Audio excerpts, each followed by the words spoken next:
तर मित्रांनो, मागील व्हिडिओमध्ये मी आपल्याला केळी कशा पद्धतीने लावली गेली पाहिजे हे सांगितले होते. तर या व्हिडिओमध्ये मी आपल्याला टेम्परेचर म्हणजे तापमान याबद्दल जे सांगणार आहे. तर केळीच्या योग्य वाढीसाठी त्याला 25 ते 30 डिग्री टेम्परेचर ते जे लागत असते मित्रांनो.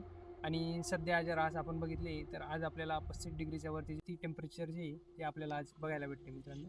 तर अशा परिस्थितीत आपल्याला केळीवरती सनस्ट्रोक आणि सनबर्निंग हा प्रॉब्लेम जो आहे तो दिसून येत असतो. आणि त्यासोबत जर आपण नवीन रोपाची लागवड करतो तिच्या पण सेटिंगमध्ये जो आहे तो प्रॉब्लेम आपल्याला दिसत असतो मित्रांनो. तर याच्या नियंत्रणासाठी आपण वेगवेगळे उपाय जे ते करू शकतो. तर त्यात जो पहिला उपाय असतो मित्रांनो तो म्हणजे सन किंवा ढैंचा याची लागवड आपण करू शकतो.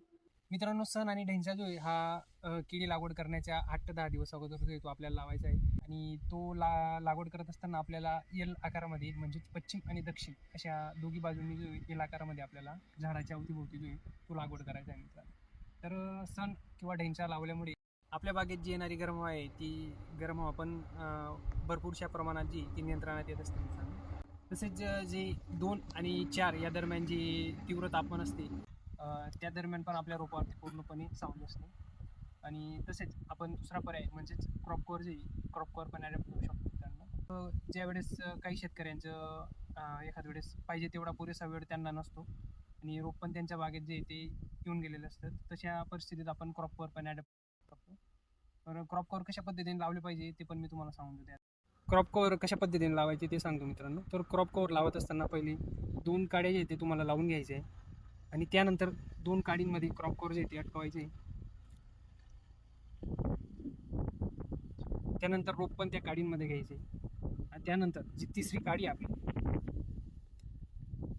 ती तिसरी काडी लावत असताना हवेच्या दिशेने लावायची आपल्याला, जेणेकरून क्रॉप कव्हर जे आहे ते आपले जास्त दिवस जसे तशा परिस्थितीत राहील.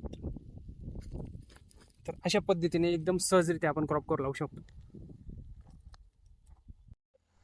तर तसेच काही शेतकरी जे आहेत ते पपईच्या पिकावरतीच केळी लागवडीचा विचार करत असतात. तर त्या दरम्यान असे नियोजन त्या ठिकाणी ते करू शकतात.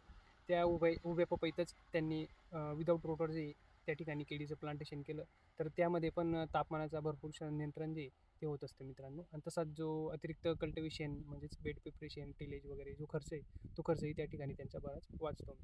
जर माहिती आवडली असेल मित्रांनो तर आपले इतर शेतकरी मित्र जे आहेत त्यांच्यापर्यंत नक्कीच पोहोचवा.